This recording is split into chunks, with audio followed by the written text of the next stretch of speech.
పూర్వం ఎంత తిన్నా ఏం తిన్నా హరాయించుకునేవాళ్ళు. ఇప్పుడు ఏం తిన్నా కూడా అరగక సమస్యలు.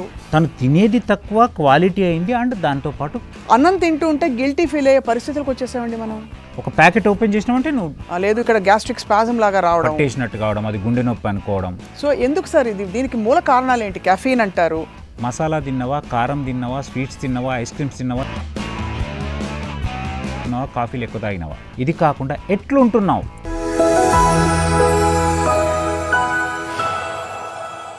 ఇది కేవలం సమాచారంగా మాత్రమే భావించండి. వైద్య నిపుణులను సంప్రదించండి. వరల్డ్ హెల్త్ డే సందర్భంగా ఒక చాలా ఇంపార్టెంట్ చర్చని మొదలు పెట్టబోతున్నాం ఇవాళ. మనం తినే ఆహారం మన సంపూర్ణ ఆరోగ్యంపై ఎంత ప్రభావం చూపుతుందో మనం ఊహించుకోలేము.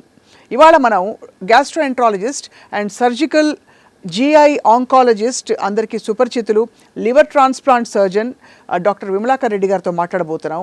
అనేక అంశాలు, ఆహార వ్యవహారాలు, వాటి వల్ల వచ్చే పరిస్థితులు, వ్యాధుల గురించి కూడా మాట్లాడబోతున్నాం. వాటికి చికిత్స ఏమిటో కూడా తెలుసుకుందాం.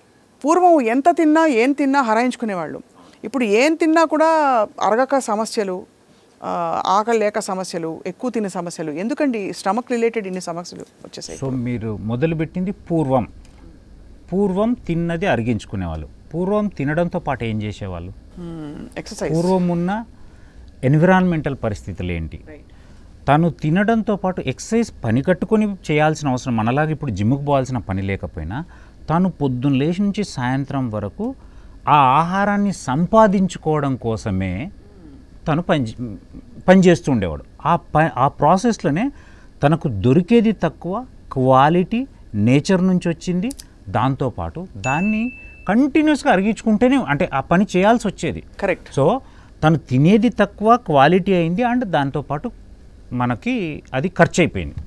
ఇప్పుడు మనకు ఊరికే అని కాదు, కానీ మనకు అవసరానికి మించి అవైలబిలిటీ ఉంది, అవసరానికి మించి టైం ఉంది, అండ్ ఖర్చు చేయడం almost zero. Most of the jobs ఏంటండి, కూర్చొని చేసేయి, మహా అంటే నిలబడి చేసేవి, మాటలతో పని అయిపోయే జాబులు, డబ్బులు వచ్చే జాబులు వచ్చేసినాయి. ఇంతకుముందు అవన్నీ ఉన్నాయా? లేవు. అవన్నీ లేనప్పుడు సో నీకు ఏదైనా బ్యాంక్ బ్యాలెన్స్ ఎట్లండి, ఎంత వచ్చింది ఎంత ఖర్చు అయింది, దాన్నే బ్యాలెన్స్ షీట్ అంటారు. సో బ్యాలెన్స్ ఎట్లా పెరుగుతుంది? సో వస్తుంది ఎక్కువ ఉంది, ఖర్చు తక్కువ ఉంది, సింపుల్. సో అందుకే మీరు పూర్వంతో స్టార్ట్ చేశారు. అప్పుడు పూర్వం, ఇప్పుడు పూర్వం కాదు, ఇప్పుడు ప్రస్తుతం. ఈ ప్రస్తుతంలో ఉన్న ప్రాబ్లం వల్ల మనము ఖర్చు తక్కువ చేస్తున్నాం, అవసరానికి మించి ఎక్కువ తీసుకుంటాం. అండ్ ఇంపార్టెంట్ థర్డ్ పాయింట్, అనవసరమైంది తీసుకుంటున్నాం. అండ్ అనారోగ్యకరమైనది కూడా తీసుకుంటున్నాం. అది అనవసరం అనారోగ్యం. అంటే దాదాపు ఇప్పుడు ఒక ప్లేట్ నిండా అన్నం పెట్టుకుని తిని చాలా రోజులైందండి. నాకే చాలా రోజులు చూసిన వాళ్ళందరికీ కూడా. బికాస్ అన్నం తింటూ ఉంటే గిల్టీ ఫీల్ అయ్యే పరిస్థితులకు వచ్చేసామండి మనం. క్యాలరీ లెక్కేసుకుంటాం, ఇది 100 200 ఏంటి అని. ఒక ప్యాకెట్ ఓపెన్ చేసినామంటే నువ్వు డేంజర్లో పడ్డట్టే లెక్క. ఒక ప్యాకెట్ ఓపెన్ చేసినామంటే అది either processed or ultra processed. So దాంట్లో అన్నీ ప్రిజర్వేటివ్సే. ఇంకా అన్నం తినాలి అని అంటే అన్నం అంతా పాలిష్డ్, అందులో నో ఫైబర్, అంతా కార్బోహైడ్రేటే. ఏది తీసుకున్నా adulterated or unnecessary thing. So more of carbohydrate, less of fibre, less of protein, more of fat, more of processed, more of stored. ఇది. సో మీరు అనేవి 2-3 ప్రాబ్లమ్స్, క్వాంటిటీ అండ్ క్వాలిటేటివ్గా చూస్తే ప్రాసెస్డ్ ఫుడ్స్ అండ్ బహుశా మీరు అన్నట్టుగా మనకి ఫైబర్ అండ్ ఇతరత్ర విషయాలు లేని చాలా హై స్టార్చ్ ఫుడ్స్ తింటున్నాం. దీనివల్ల చాలా ప్రాబ్లమ్స్ మీరు అన్నది, అందుకే చూడగానే భయపడే పరిస్థితి వచ్చింది. అవును.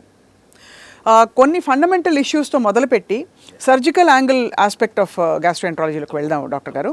First of all GERD, gastro oesophageal reflux disorder, చాలా కామన్. అంటే ఇప్పుడు ఆ పేరు వింటే చాలా పెద్దగా ఉంది, కానీ చాలా మంది అదే గుండె పట్టినట్టు అయిందని రాత్రిపూట లేచి కూర్చోవడం, ఛాతీలో మంట, లేదు ఇక్కడ గ్యాస్ట్రిక్ స్పాజం లాగా రావడం, పట్టేసినట్టు కావడం, అది గుండె నొప్పి అనుకోవడం, రాత్రులు భయంతో లేవడం, మరి కరోనా తర్వాత ఇంకెక్కువైంది, కొంచెం యాంగ్జైటీ కూడా రావడం, దీనివల్ల యాంగ్జైటీ రావడం.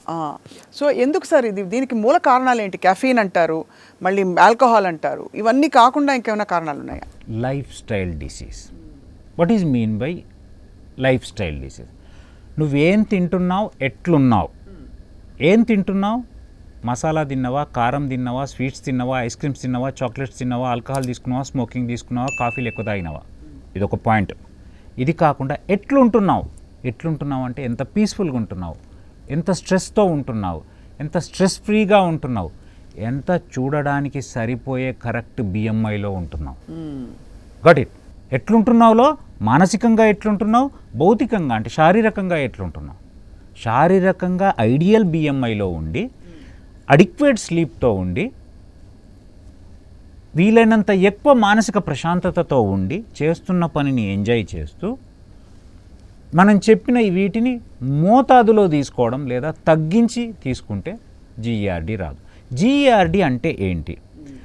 యాసిడ్ ఎక్కువ రావడం, ఆ యాసిడ్ కిందికి వెళ్ళిపోకుండా వెనక్కి తన్నడం, దీన్ని జీఈఆర్డీ. గ్యాస్ట్రో ఈసఫాజల్, ఇది అన్నవాహిక, ఇది జీర్ణాశయము, ఇది ఈసఫాగస్ అండ్ ఇది స్టమక్. స్టమక్లో యాసిడ్ ప్రొడ్యూస్ అవుతుంది. ఈ యాసిడ్ pH 2 to 4 మధ్యలో ఉంటుంది. అంటే నిజంగా మన ఇక్కడెక్కడ చర్మం మీద పడితే కాలిపోయేంత pHలో ఉంటుంది. ఓహో, అట్లాంటిది ఏదైతే ఉందో అది కిందికి వెళ్ళిపోయి అన్నంతో కలిసి కిందికి వెళ్ళిపోవాలి. అట్లాంటిది మనకు పైకి వస్తుంది. ఎందుకు వస్తుంది? ఈ ఒక కవాటం లాంటిది ఉంటుంది అన్నవాహికకు జీర్ణాశయంకు మధ్య. దాన్ని గ్యాస్ట్రో ఈసోఫాజియల్ జంక్షన్ అంటాం. ఆ ఫ్లాప్ మెకానిజం ఎప్పుడు పోతుంది, దాన్ని ఎప్పుడు ఎక్కువ రిలాక్స్ అవుతుంది అంటే నేను చెప్పిన ఆహార పదార్థాలన్నీ తీసుకున్నప్పుడు, అది కడుపు నిండా తిన్నప్పుడు. ఒక సింపుల్ థీసిస్ చెప్తా. మనం ఒక బెలూన్ ఉందండి, బెలూన్ ఇది ఇప్పుడు ఎట్లుంది, ఇది బెలూన్ నెక్, ఇది బెలూన్ అనుకోండి. బెలూన్ మీరు ఎక్కువ బ్లో చేస్తే ఏమవుతుంది, నెక్ లెంత్ తగ్గిపోతుంది. అంటే ఏమవుతుంది, ఇదంతా oesophagus is taken up by oesophageal mucosa is taken up by the stomach acid. Stomach పైకి వచ్చేస్తుంది. యా, స్టమక్ ఇట్ ఈస్ అంటే జీఈ జంక్షన్ లెంత్ తగ్గిపోతుంది. ఈ యాసిడ్ ఏదైతే ప్రొడ్యూస్ అయిందో ఆ ఈసోఫాజియల్ మ్యూకోజాకు పోయి తాకుతుంది, అప్పుడు కాలిపోతుంది. అది ఎందుకంటే బాడీ దేవుడు ఎట్లిచ్చాడంటే దేనికి అది సరిపోతుంది. గ్యాస్ట్రిక్ మ్యూకోజా ఆ యాసిడిటీని తట్టుకోగలుగుతుంది. అదే అన్నవాహికలో ఉండే, అదే ఈసోఫాగస్లో ఉండే మ్యూకోజా దాన్ని తట్టుకోలేదు. అట్లాంటిది నువ్వు వేరే దాని మీద తీసుకుపోయినప్పుడు అది మంటగా మొత్తం కాలిపోవడం జరుగుతుంది, మంట రావడం. దాన్నే గ్యాస్ట్రో ఈసోఫాజియల్ రిఫ్లక్స్ డిసీజ్. దీనికి ఏం జరుగుతుంది, మధ్యలో ఉన్న కవాటం లూజ్ అవుతుంది. ఎందుకు అవుతుంది? మనం అది స్పింక్టర్ కొన్ని కెమికల్స్ ఇస్తున్నప్పుడు, కొన్ని రకాల కెమికల్స్ తీసుకుంటున్నప్పుడు అది లూజ్ అవుతుంది. అంతేకాకుండా అది ఎట్లాంటి, ఇప్పుడు coffee, tea, sweets, ice cream, chocolate, alcohol, smoking trigger చేస్తాయి, రిఫ్లెక్స్ చేస్తాయి. ఇది లూజ్ చేయాలి, దట్టు ఎసిడిటీ ఎక్కువ కావాలి, అంటే యాసిడ్ కూడా ప్రొడక్షన్ ఎక్కువ కావాలి. యూజువల్గా అంతా 750 to 1 liter of gastric juice daily produce అవుతుంది. మ్యాక్సిమమ్ ఆఫ్ 1250 అనుకోండి. అదే 1500 వరకు వచ్చింది అనుకోండి, 2000 వరకు యాసిడ్ వచ్చింది అనుకోండి, నిండింది ఎక్కడ పోవాలి, కిందికి సరిపోయేంత పోదు. అండ్ దాంతోపాటు నువ్వు అంత నిండుతుంది అంటే అంత ఎక్కువ ప్రొడ్యూస్ అయ్యేది ఇస్తున్నావు. అవును, అట్లాంటివే సేమ్ దాన్నే రిలాక్స్ కూడా చేస్తుంది స్పింక్టర్ని. సో వెనక్కి దాంతో. అండ్ ఇంకోటి ఒబెసిటీ ఉండడం వల్ల, ఒబెసిటీ ఉన్నప్పుడు ఏమవుతుంది, నీకు ఆ రెండింటి మధ్యలో ఉన్న జంక్షన్ లూజ్ అయిపోతుంది.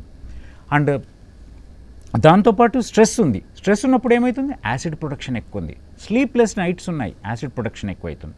తినే ఆహారము, నిద్ర, స్ట్రెస్ వల్ల ప్రొడక్షన్ ఎక్కువ అవుతుంది.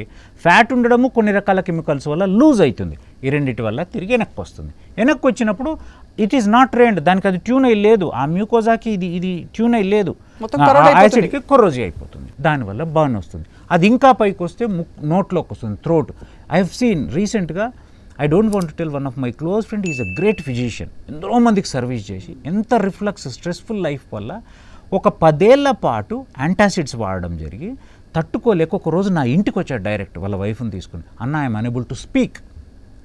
అంటే ఏంటి, ఎసిడిటీ వచ్చి ఓకల్ కార్డ్స్ని కూడా మార్చేసింది. అంటే వెనక్కి పోయి రిఫ్లక్స్ లంగ్లోకి కూడా పోతుంది. అంటే కొంతమంది presents with lung infection also, కొంతమంది ఒటైటిస్ మీడియా, వీటిని ఏమంటారంటే ఎక్స్ట్రా ఈసోఫాజియల్ ఎఫెక్ట్స్ అంటారు.